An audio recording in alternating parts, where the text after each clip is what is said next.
Ration দুর্নীতি তদন্তে অতি সক্রিয় ইডি। রেশন দুর্নীতি কাণ্ডে বনমন্ত্রীকে হাজতে পুরেই এবার ইডি স্ক্যানারে মন্ত্রীর নিজস্ব দপ্তর। সপ্তাহের শুরুতেই অরণ্য ভবনে হাজির ইডি আধিকারিকদের দল। দুর্নীতি সংক্রান্ত নথি লুকোতে অরণ্য ভবনকে আদৌ ব্যবহার করা হয়েছে কিনা তা খতিয়ে দেখছেন ইডি আধিকারিকরা। প্রাক্তন খাদ্যমন্ত্রী তথা বনমন্ত্রী জ্যোতিপ্রিয় মল্লিকের হাত ধরে তৈরি হয়েছিল রেশন দুর্নীতির নকশা। আদালতে জমা দেওয়া ইডির চার্জশিটের পরতে পরতে শুধুই উঠে এসেছিল জ্যোতিপ্রিয় মল্লিক ও চালকল ব্যবসায়ী বাকিবুরের বিরুদ্ধে বিস্ফোরক কিছু অভিযোগ। কমপক্ষে 450 কোটি টাকা দুর্নীতিতে জড়িত বর্তমান জ্যোতিপ্রিয় মল্লিক দাবি করেছিলেন কেন্দ্রীয় গোয়েন্দারা। 100 কোটির দুর্নীতিতে 36 কোটির লাভবান বালু। 2011 সাল থেকে 2023 সাল পর্যন্ত চলেছে এই দুর্নীতি। এমনকি 2023 সালে সেপ্টেম্বর পর্যন্ত দুর্নীতি চলেছে, এমনটাই তথ্য উঠে আসে ইডির তদন্তে। মন্ত্রীর দুর্নীতির যোগের সূত্র ধরেই এবার অতি সক্রিয় ইডি।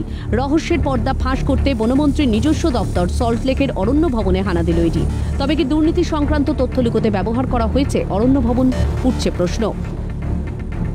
রেশন দুর্নীতি মামলার তদন্তকারী অফিসার সহ ইডির তদন্তকারী আধিকারিকরা তারা কিন্তু উপস্থিত হয়েছেন এবং সঙ্গে কিছুক্ষণ আগেই ব্যাংকের একজন আধিকারিক তিনিও কিন্তু উপস্থিত হয়েছেন এবং সঙ্গে করে নেওয়া আসা হয়েছে একটি প্রিন্টার।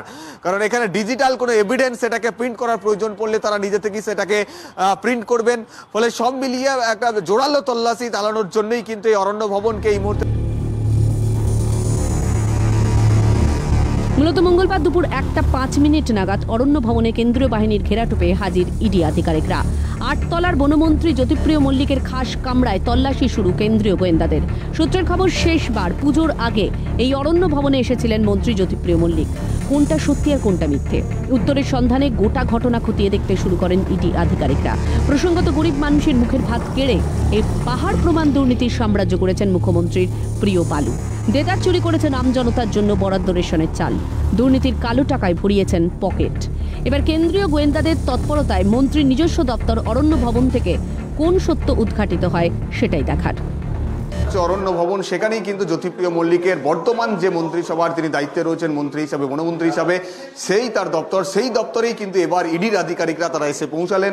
রেশন দুর্নীতি মামলার তদন্তের স্বার্থেই কিন্তু এবার বন দপ্তর অরণ্য ভবনে এবার ইডির কেন্দ্রীয় তদন্তকারী আধিকারিকরা হানা দিল। ক্যামেরায় গোপাল সেনের সঙ্গে মফিজুল ইসলাম, ক্যালকাটা নিউজ, কলকাতা।